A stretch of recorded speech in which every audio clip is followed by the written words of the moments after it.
and welcome to this new episode. Now, you might be wondering how you can safely increase your vocal range without causing any vocal damage, tension, or hoarseness. Well, in this episode, I've got you covered with some tips and techniques and specific exercises to help you do exactly that, so that you can easily implement all of this within your next vocal practice and experience that vocal freedom. Let's dive into it.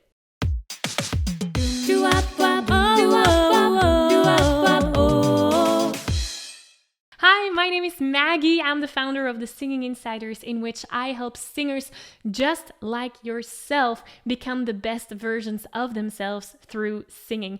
And in these episodes, you're going to get practical tips, techniques, tools, and insights around singing to really up-level your singing skills. So let's look at how you can safely increase your vocal range. Now, in order to truly get this, it's important to notice some common misconceptions and mistakes that many beginner singers tend to make. The first one being pushing their voices. Maybe you recognize yourself in this. I know I did that for years and years and years, where the higher the melody tends to go of a song, the more I tend to push or strain my voice in order to sing those high notes.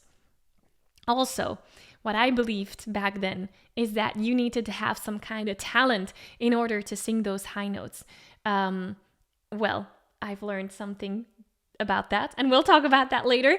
Also, many beginner singers, they tend to focus on just one side of the equation. So when we're talking about expanding your range, well, many beginner singers, they will either focus on the height, and so focus on singing the high notes, or the low notes, but they rarely make that combination between the two. So once we notice those common misconceptions and mistakes, multiple, we can change that and do something about it. That's when we're slowly shifting into the world of the trained singer. That's where I want to get you, because the trained singer, they know that pushing the voice will not get them anywhere. It's all about transitioning between different registers. Think of chest voice, mixed voice, head voice, all those things. Also, the motto of the trained singer is training over talent. It's not about having a natural talent. It's about having the right type of vocal training. And there's a specific process to follow to train your voice. There's steps involved. We cannot go to technique number 5 if we don't master technique number 2, for example, because maybe technique number 5 involves combining technique number 1 and 2. Does that make sense? So the right type of vocal training is really important, and especially doing it in the right order so that you're building on top of each other towards that vocal freedom.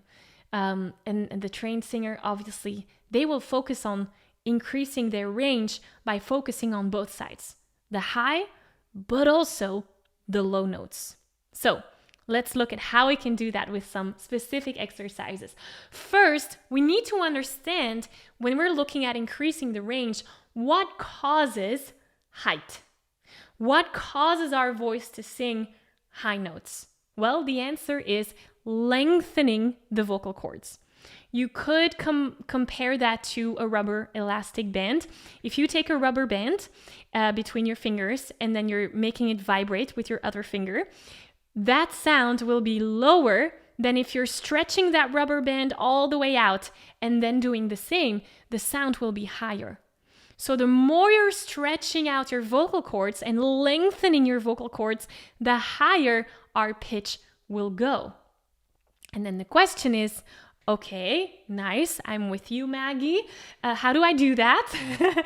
Well, you need to know that it's your head voice muscle that is responsible for lengthening the vocal cords. So one way to train the high notes is to train that lengthening of the vocal cords. A few exercises that can help you with this, I'm going to give you a few. Very simple is doing sirens. That's the first one. And sirens, can be on an NG sound. For example, you're taking the word sing and you're staying on those last two, not vowels. Are they vowels?